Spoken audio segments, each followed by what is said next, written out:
Hello, seafood friends. You're listening to Catch the Current, the coolest seafood podcast out there from the team at Undercurrent, bringing you everything from the boats to the boardrooms, breaking down the news, spilling a little industry fish oil, and sharing the sharp market insights you need to know.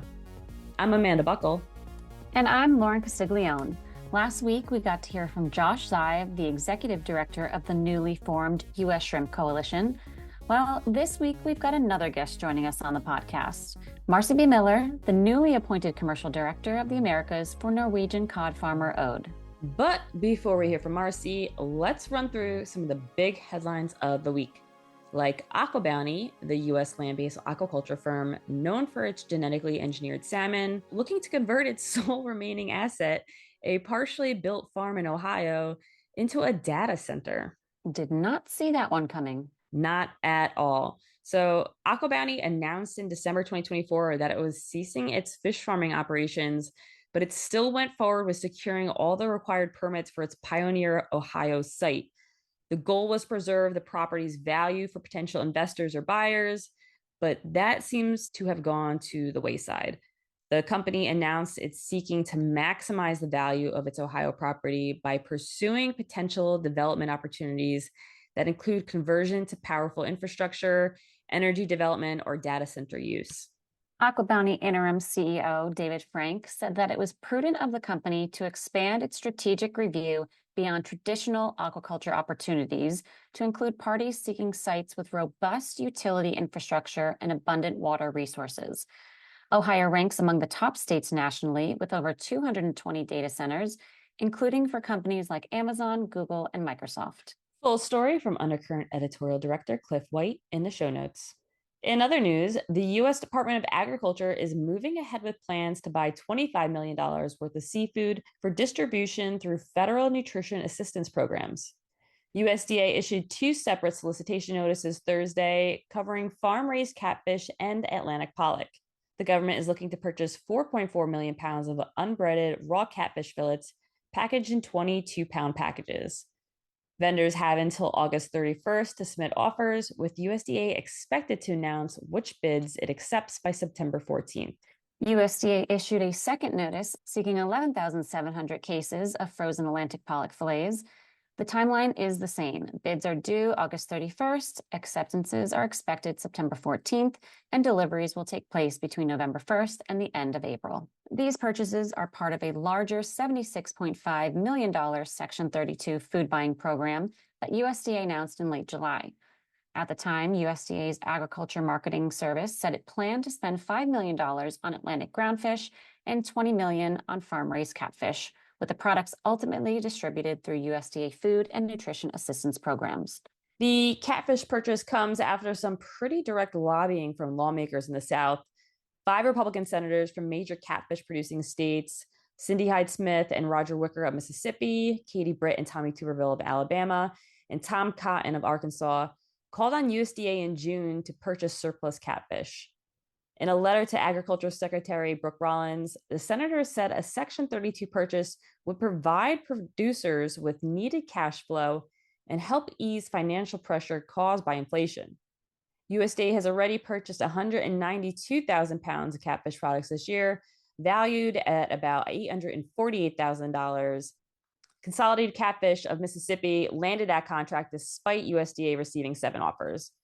But to compare to previous years, USDA's got a ways to go. For example, in 2025, USDA's AMS purchased 9.9 million pounds of catfish products worth $45.6 million. And in 2024, the agency purchased 13 million pounds worth $60.5 million. And that full story is in the show notes. Now, as promised, we've got Marcy B. Miller joining us on the pod. Longtime listener, first-time caller. Marcy is the newly appointed commercial director of Ode Americas, joining the Norwegian cod farmer after nearly a decade running Candor Consulting and Candor Seafood, where, as founder, she advised global seafood companies on sales, marketing, and logistics across the supply chain. She has more than 30 years of seafood industry experience, spanning aquaculture and wild fisheries, and previously served as president of the U.S. division of Sano Seafoods and as a director of food service and national accounts at Marine Harvest, known as Maui, where she built expertise in the Chilean seafood industry. Earlier in her career, she worked in Mississippi's catfish industry before joining Trident Seafoods. But it was through her consulting firm, Candor, that you and I first met Marcy, Lauren. And she also serves on the board of the National Fisheries Institute and co-founded the Sea Sirens, a professional network for women working across the seafood industry. And it's through the Sea Sirens that we connected with some of our prior podcast guests, like Jay Taylor of Angel Oak Smokehouse and Catherine Kavalheim and Tone Helsvik of Ode. And that brings us to where we are today. So without any further ado, let's welcome Marcy.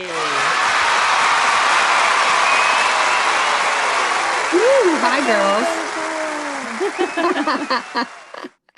How are you guys? We are wonderful now that you are here. As we recapped for our listeners, you've had a pretty unique career across seafood, started in Mississippi's catfish industry, moved into Alaska seafood, then Chilean salmon, and now Norwegian farmed cod. You spent years working with Ode as a consultant, so we want to know, what was the moment when you realized, I actually want to join this company? Well, it was a long time coming. I've been consulting for them for a long time. We had a break there for about a year, and then I came back and I was just blown away with how far they've come, what their goals were, how they set their goals, and how they were able to reach those goals in such a short period of time. You know, when you meet with, CEOs and startup companies and you hear what their plans are and you just kind of shake your head, you're like, "Oh, that's great. I hope you can accomplish that." And the fact that they did is just mind-boggling to me. They're doing everything they said they were going to do and going above and beyond what any other company I've ever worked with has done. And talk about what they've done. They just received ASC certification. And then they just announced late last month that they're the first farmed cod producer to report an annual net profit. So a lot of big moves in a short amount of time. Ode is currently in the US market, but getting a broader launch this fall. Why are the Americas such a huge opportunity for farm cod right now? And can you tell us what the industry can expect to see from Ode over the next 6 to 12 months? Well, the volume is going to be quite a bit more. So, like for this year, we'll probably do about 16,000 metric tons. And in 2027, they're set to do 24,000 metric tons. So that's quite a jump, and we have an opportunity to sell many more customers. And they're also looking at some value-added items they're going to be launching soon in Europe, which are burgers. And, so it's very exciting what they're doing, the innovative ideas that they have. And also, Ode isn't just a cod that can be sold as a product that you deep fry or you bake or pan saute. This is a product that you can use as a sushi product or a crudo or ceviche. There's so many different things you can do with that. So you're going to see, in the next year, our volume grow, and you're going to see cod on different menus and in retailers that can be served and eaten in different ways. Amanda and I have been lucky enough to have it in its raw form. I was about to say that. It's delicious. Yes. So good. I was gonna say, I'm like, this is the audio, so you're not seeing, but like when you said burgers, my eyebrows went up, because when I think of Ode, I just think about the raw form that I've been eating it in. So I'm like, I wouldn't even have thought about having it in burger form. So that kind of just like blew my mind right there, because I would love that too. Yeah, me too. Marcy, as you focus on expanding into the Americas, is there any particular market that you're especially excited for? Well, of course, the United States. And I'm very excited about that. Just so you know, we just got approved by Whole Foods. We passed that audit. That is not an easy audit to It pass. doesn't sound like an easy audit to pass. No, Congratulations. yeah, there were some changes that we needed to make, and we made them.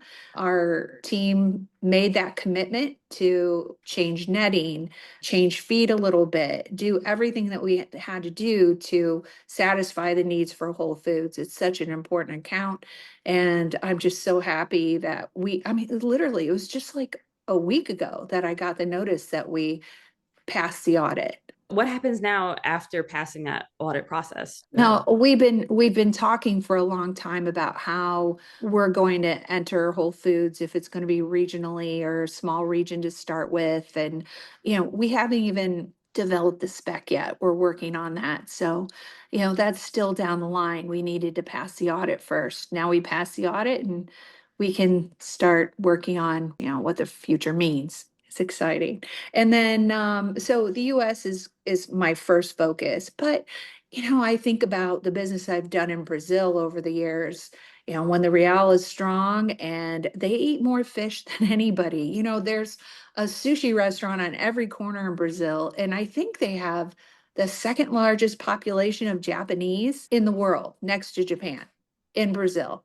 So that I think will be a great market for us. It's something unique and different for them.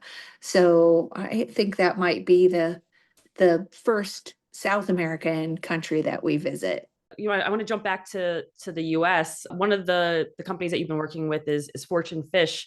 Can you talk about some of the feedback that you heard from them? Yeah, they have been so wonderful to work with. They allowed me to come ride with their salespeople and talk to their restaurants and their retailers and cook the product with them. And it was just great that they'll allow me to come and help them grow the business. But, with Fortune, Boston Sword and Tuna, and all their operations across the US, it's just an honor to be able to work with this team. They're our first distributor and they are very important to us. Now, cod is already a very familiar species to American consumers, but I don't know if many know that in addition to wild caught, it can be farmed. I know I didn't until you introduced me to the team at Ode last year. Is that familiarity an advantage, or does Ode still have to convince buyers that farm cod belongs alongside the wild product that they already know? Well, it depends on the buyer. We have different types of buyers out there. There's some that are just like, if it's not broke, don't fix it, or they're too busy, or they're focused on wild. And because of the shortages and the price increases on the wild, even those buyers are giving us opportunity to present the product. And it's a kind of product that if you get it in front of somebody and put it in their mouth and they can try it, they will buy it. It has so many unique traits. I don't believe that it's going to take anything away from wild cod. I think it's an addition to wild cod that's offered in the market because our product, I would say it's a little high end. It could meet a high end white tablecloth restaurant easily.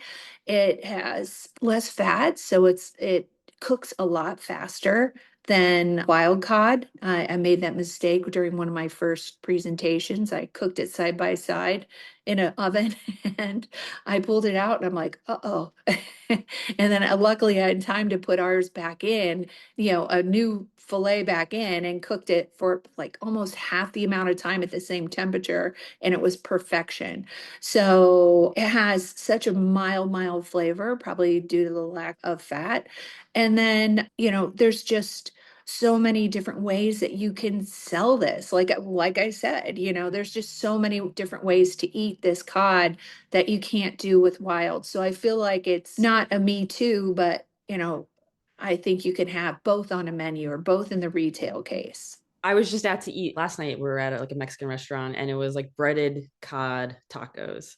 And I think Mhm. of like cod, when I think of cod, my mind immediately kind of goes to like that breaded. And so I think it's really interesting that you're targeting high end restaurants. It is, I guess, a completely different product, isn't it? It is very different. It's not exactly like a wild cod. It has its own attributes. In my opinion, yeah, it's better, but it's a product that you're going to see chefs take and put their own flavor on it. They're probably not going to want to bread it. They can bread it, but they're probably not going to want to. Most of the chefs that I've visited, which have been probably over 100 right now with this product, the chef will take it and just throw it in a pan or under a broiler with salt and pepper and olive oil and and just taste it, or without any seasoning whatsoever, and they're just like, wow, this will take on any flavor. That I could put this with my, when halibut's out of market, I can put this on, or this is something that could be available year round, because that's another attribute. This is available 52 weeks a year round, and wild caught is not. Yeah, that's great to mention that it allows the chefs and the people using it to keep their creativity because it's so versatile and it's always available. So that's a great selling point as well. Yeah. So Ode talks a lot about sustainability and traceability. In a press release announcing your appointment, you said those things go beyond the industry buzzwords. So how is Ode actually implementing these things into their practices? One of the really cool things they're doing is they have nets that can drop down to colder waters. So in the summertime, when the water is warm on top and the fish wouldn't be as comfortable, they wouldn't want to eat, they wouldn't be growing, we can now lower those nets to colder temperatures that are it's more optimal for growth and for the fish and the health of the fish, the happiness of the fish. And then when the water temperature changes, it can come up. I don't understand why the salmon industry hasn't done this for years. I think back in my days working in Chile and all those algae blooms. I mean, if they would have had these nets back then, we would have never had the issues with algae blooms. And we wouldn't have the issue with the warm temperature on top. So I love that Ode has implemented that. And I personally haven't seen that in any other farm that I've worked with. And in addition, to keep the cod from spawning, which has been a big issue in the past, like years ago, back when I was with Marine Harvest, now Maui, they started a farm cod, but the issues were spawning and cannibalism. And how do you prevent that? And Ode has been able to put a light system that's run by solar on all of their nets and their pens, so the fish won't spawn. So they're able to control that with light. So Marcy, what's next for you? Are you taking the Ode show on the road? Well, we're going to have a sales meeting in Oslo first week of September. So I'm excited about that. We'll get together with the whole team and I'll get to meet some people I haven't met yet. And that's exciting. Then Tone's going to come over to the US. I'm super happy that I'll get to spend some time with her. Every time I'm with her, I learn something new. And we're going to the leadership conference in DC with the National Fisheries Institute. We'll be at the Sushi Summit because we're on the Sushi Council. And then after that, Tone's going to work with me in the US. We're going to go visit some customers, some new potential customers, hopefully get to go meet with the guys at Fortune and, a couple retailers, maybe a club store. We'll see. I'm excited. Well, that does it for us this week. Thank you to Marcy B. Miller of Ode for joining us on the pod. We'll be back next week with all of your big seafood headlines. Bye-bye.